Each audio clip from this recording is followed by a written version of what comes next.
E a parte de segurança? Quando eu falei com todos os candidatos aqui, vamos ter uma segunda rodada, né? E sempre falaram que a maior parte do responsável pela segurança tem a ver com o Estado, e eles falam da parte deles, né? E a segurança, principalmente no centro de São Paulo, quais são os planos, o que está sendo feito em relação a isso? Olha, é um maior anseio da população, né? E de E falar da fato, Cracolândia também, o né? Estado tem a grande responsabilidade, né? Quem tem ali a Polícia Penal, a Polícia Civil e a Polícia Militar, né? Então, portanto, é o grande responsável pela segurança. E é importante que haja cooperação também com os municípios, né? Porque hoje, quanto mais integrado os sistemas estiverem, melhor a coisa funciona. É, a gente tem uma parceria grande, por exemplo, com o município de São Paulo. Eles fizeram um investimento potente no Smart Sampa, que é um sistema de câmeras Sim, inteligentes. o Nunes esteve falando isso sexta-feira E agora. esse negócio funciona, é bom, bom. Né, um custo aí para o município, um custo que o município está arcando. Eles instalaram já 15 mil câmeras, serão 20 mil até o final do ano. Em que Eles têm regiões? praticamente em todas as regiões de São Paulo. Ah, é? Já está em todas as regiões, está na Zona Leste, está na Zona Sul, está no centro, né, tá na Zona Norte. E, obviamente, eles vão expandir isso e a ideia é que a gente expanda mais. As câmeras, elas funcionam com reconhecimento facial, então eles fazem um match com o banco de dados de procurados, então a gente consegue enxergar onde estão aqueles foragidos da justiça. Outra coisa, ela monitora todos os veículos que passam em determinadas regiões onde tem câmera. Então, ele vai registrando todas as placas. E já faz o cruzamento automático de placa com registro de roubos e furtos e com CPF. E às vezes você tem a situação de o carro ter um registro de roubo e furto aberto ou de cruzar com o CPF de um foragido. Isso ajuda o Estado, ajuda a gente, porque a ligação do Smart Sampa com o Copom é muito estreita, então a gente imediatamente recebe a informação e a gente pode dispor de maneira ótima, de maneira mais rápida, o efetivo policial. Então a gente manda lá a viatura da polícia, a gente faz a prisão daquele procurado, a gente consegue identificar quem está com BO de desaparecimento em aberto, devolver aquela pessoa para a família, né? A gente se antecipa ao criminoso, porque muitos dos crimes são cometidos por reincidentes, são justamente cometidos por aqueles foragidos da justiça Ou que não voltaram da saidinha, né? que não voltaram da saidinha, né? Olha o absurdo, né? O falecimento agora do delegado de Polícia Civil, um delegado de classe especial no final de semana. Um camarada que estava em prisão domiciliar, que foi preso em flagrante 4 vezes, em 4 oportunidades. E existe uma leniência da nossa legislação com a reincidência, né? Então é um problema. Quando a gente tem esse sistema, a gente começa a enxergar onde estão aqueles foragidos, onde que a gente tem que abordar, de que maneira a gente vai dispor melhor o efetivo policial. O outro trabalho que a gente está fazendo junto com a prefeitura, que é muito bacana, é o trabalho justamente na Cracolândia, que já teve ali 4 mil usuários no fluxo. Hoje, você tem ali, varia, no horário de menos movimento, alguma coisa em torno de 100 pessoas, no horário de mais movimento, 700 pessoas, então a gente sai de 4 mil para 700. E por quê? A gente tinha que entender o funcionamento da Cracolândia. E ali existe uma astúcia do crime. O crime é muito sofisticado. Primeiro, a Cracolândia tem um objetivo é, imobiliário subjacente. Então, o crime ele vai movimentando o fluxo de Então, acordo com o interesse imobiliário. exato.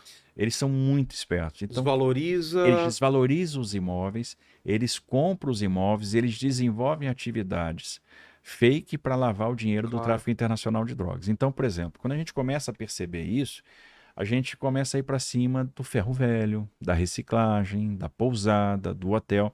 Vem cá, quem são os proprietários desses hotéis? Então tem hotel que está no nome do cara que é a sintonia final do crime organizado, né? Tá no nome do Sintonia Final do PCC. O cara que se escondia, por exemplo, na favela do Moinho, que virou um grande bunker do PCC lá, que virou um esconderijo, um local onde eu tenho lá uma grande central de distribuição, um local onde eu tenho as antenas que fazem a interceptação dos rádios de comunicação da polícia. Negócio sofisticado pra caramba. E o cara compra o imóvel. E o imóvel e aquele business está no nome dele. Outra coisa, eu tenho aqueles negócios que estão no nome de laranjas. Então, eu tenho um hotel, por exemplo, no centro, que está no nome de um beneficiário do Bolsa Família. E aquele hotel movimenta 300 milhões de reais por Então, ano. olha o E quando você vai absurdo. ver o hotel é uma espelunca. É, Então, aquilo lá é só é para os lavagem de usuários, para dinheiro. usuários, né? De... São pontos de receptação de material roubado e de distribuição de droga. Ah, é? Então, as pessoas roubam, vão lá, entregam o produto do roubo e trocam aquilo por droga, trocam aquilo por entorpecente. E aquilo, obviamente, tem um efeito no indicador criminal. Então, o que a gente está fazendo? A gente fez uma grande operação, entramos no moinho, prendemos o dono do moinho, né, o cara que era o Sintonia Final, o cara que mandava lá, que tinha várias propriedades ali na região. A gente lacrou, fechou uma série desses estabelecimentos. Nós vamos desapropriar todos esses imóveis. Vamos pedir o perdimento na justiça, mas esses processos são demorados. Então a gente entra com uma emissão na posse, faz o depósito em juízo e deixa a justiça depois decidir o perdimento, até para que esse dinheiro da desapropriação não vá para a mão do traficante. Ou seja, se a gente conseguir o perdimento, a gente safou esse dinheiro. E aí nós vamos botar abaixo esses imóveis que não têm serventia nenhuma e retrofitar aqueles que têm serventia para transformá-los em outros equipamentos, como, por exemplo, habitação de interesse social. A gente está adquirindo agora 5 mil imóveis de habitação de interesse social, né, dentro do nosso programa de habitação, no centro da cidade, que é justamente para desmobilizar algumas aglomerações que a gente tem, que são irregulares e que servem de esconderijo para o crime, para entregar imóveis para as pessoas, que as pessoas são escravizadas, elas querem o teto, elas querem moradia. E a resolução da Cracolândia passa por uma aliança de política pública. Então eu preciso ter a política de saúde funcionando, junto com a política de assistência social, junto com a política de habitação, junto com a política de segurança e investimento no centro.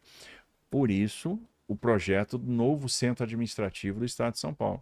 Então, a gente fez o concurso público de arquitetura, a gente já tem um projeto vencedor, a gente vai fazer agora a licitação o leilão desse conjunto arquitetônico ano que vem. Ou seja, nós vamos condensar a administração pública do Estado de São Paulo no centro, no Campos Elíseos. Qual é a vantagem disso? Bom, primeiro, para o Estado sai muito mais barato. Hoje eu tenho administração dispersa em 60 prédios, ela ocupa mais de 800 mil metros quadrados de área. Eu vou condensar tudo e vou ocupar o que eu preciso, que são 230 mil metros quadrados de área. Fica todo mundo num lugar só. Eu aumento a eficiência, eu aumento a velocidade de resposta. Os nossos servidores vão trabalhar num prédio muito mais moderno, muito mais amigável, né? É uma espécie de Faria Lima no centro da cidade agora.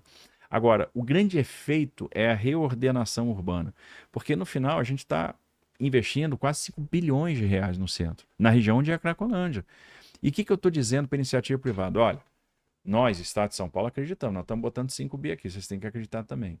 Então, quem não olhava terreno no centro hoje já está olhando. Porque o cara já está pensando o seguinte, puxa, Lá vai ter na frente eu vou... 22 mil servidores públicos trabalhando aqui. Sabe que eu sonho com esse centro pulsante Vai voltar. de turismo, porque você vai em todo lugar, o centro é onde você fica, os hotéis, Exato. restaurantes bons, e esse centro é tão bonito, é tão... Cara, eu gosto tanto de andar pelo centro. Só que você fica com medo de andar à noite. Né? Imagina você poder andar a pé, Claro. ter turista lá, ter E vai acontecer, porque restaurante. esse centro ele foi ficando degradado pela ação do crime. É. A gente vai reestabelecer, nós vamos expulsar o crime. Nós não vamos permitir Muito que o crime prédio se estabeleça. Então, abandonado. primeiro, esse sistema forte de vigilância. Tem aquele prédio do INSS até hoje está abandonado, na 9 de Abandonado, julho, foi né? invadido, né? Foi invadido, é. Invadido, um negócio horroroso. Então, o que acontece? A gente, primeiro, vai cuidar do centro, vai cuidar da segurança, tem o Smart Sampa lá, parceria com a prefeitura, que está funcionando bem. A gente está botando mais efetivo policial, então a gente já trouxe lá a 2ª Companhia do 7º Batalhão, a gente botou lá uma companhia de ROCAM, a gente botou lá uma companhia de Força Tática. Agora nós estamos colocando as bases comunitárias, serão 9 ao todo. Cada base comunitária com uma guarnição com 16 homens, 2 viaturas, que é justamente, né, mobilidade, viatura circulando. Então, Smart Sampa, Copom, essa ligação, então, e viatura ali rodando o tempo todo para a gente rapidamente atender as ocorrências. O investimento do centro administrativo. Aí o cuidado com saúde, então a gente está ampliando as vagas para o atendimento das pessoas, dos dependentes químicos. Uma coisa interessante, a gente começou a mapear quem estava na Cracolândia. Então quem frequenta o fluxo. São quantos hoje em dia? 900? Então, de 100 a 700. Ah, né? é? Então quando está no horário de pico tem em torno de 700 pessoas lá. E a gente foi identificando uma por uma. Cada operação policial que a gente fazia, a gente identificava todo mundo e nós fomos montando um banco de dados. Porque se eu não entendo quem está lá, eu não consigo resolver o problema. Porque cada pessoa ali tem uma história diferente. Exatamente. Tem gente que perdeu o emprego, tem gente que está sem família, tem gente que... Lá tem gente com boletim de ocorrência de desaparecimento tem em gente aberto. de 5 anos, o Nunes está falando, tem gente há 10 15. anos lá. Tem 15. De 15 anos. Tem gente de 15 anos lá. Cara, Então tem esse cara de 15 anos, ele quem precisa que é esse de uma cara, abordagem. normalmente? Ele é o cara que Foi abandonado? O que é? brigou com a família, ele é o cara que teve um problema familiar grande, é o cara que saiu do emprego, é o cara que é o desalentado, que acabou se entregando à dependência química, encontrou no centro uma área ali onde ele sobrevive, né? Porque ele sabe onde ele vai ter a comida quando ele está com fome, ele sabe onde vai ter o cobertor quando ele está com frio, ele sabe qual é o pronto-socorro que ele vai quando ele estiver doente. Então, de certa forma, ele consegue sobreviver ali, está desesperançado e acabou se estabelecendo ali e aquilo virou a vida dele. É. Esse cara precisa ser resgatado. Agora, a abordagem para esse cara que está há 15 anos é diferente da abordagem daquele cara, por exemplo, que é egresso do sistema prisional, está em regime de progressão de pena, descumprindo o que a justiça determinou.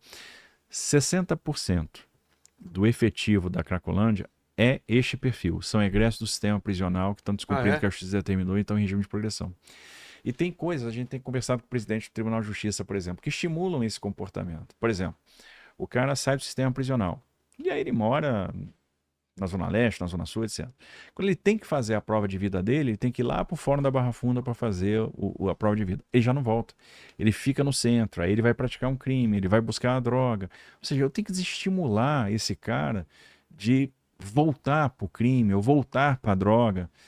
Naquele momento, por exemplo, que ele vai para a prova de vida. Então eu posso descentralizar essa atividade. Eu posso usar os 32 Descomplicas que a Prefeitura de São Paulo abriu. Eu posso usar os poupa-tempos do governo do estado. Então tem maneira de fazer isso sem deslocar essa pessoa para o centro, né? E criar esse incentivo para a pessoa ficar lá. Então eu acho que a gente está evoluindo. Para quem está acompanhando, a Cracolândia vem desidratando, vem desidratando, vem desidratando. Agora, a gente precisa de uma abordagem sistêmica, multidisciplinar e constante, porque não adianta vir com uma solução abrupta. Não vai dar certo. O tratamento compulsório, né?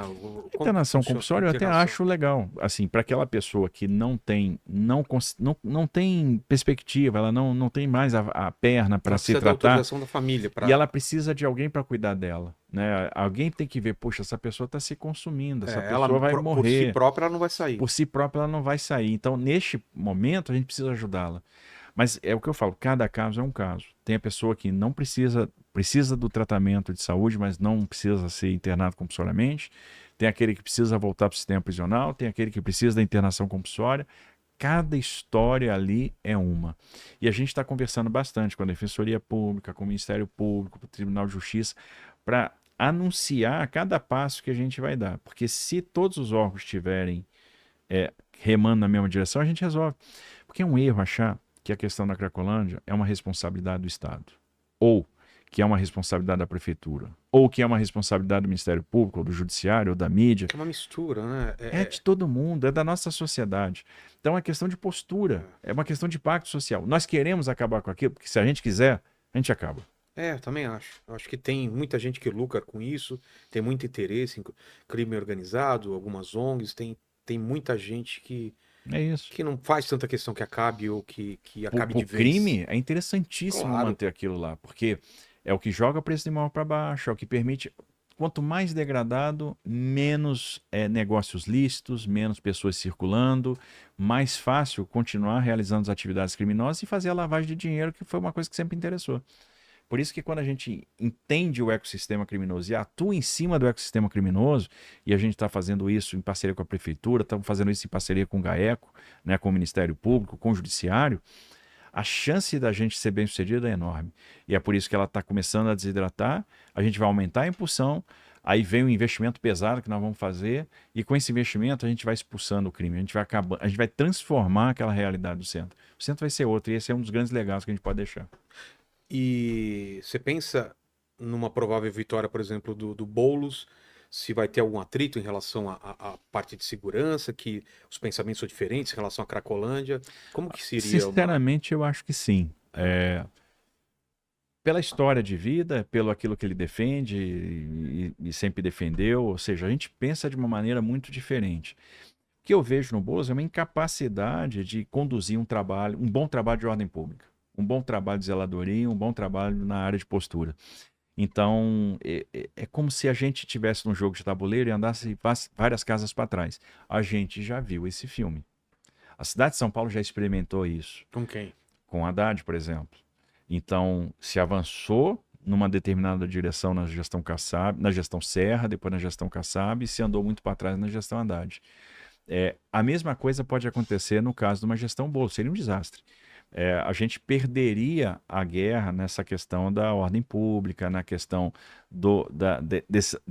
desse enfrentamento sistêmico à Cracolândia, e perderia bastante na questão diálogo, com certeza. Porque você tem um antagonismo político e que acaba gerando impedância, gerando atrito e perda de energia, não tem dúvida disso. Daí então vamos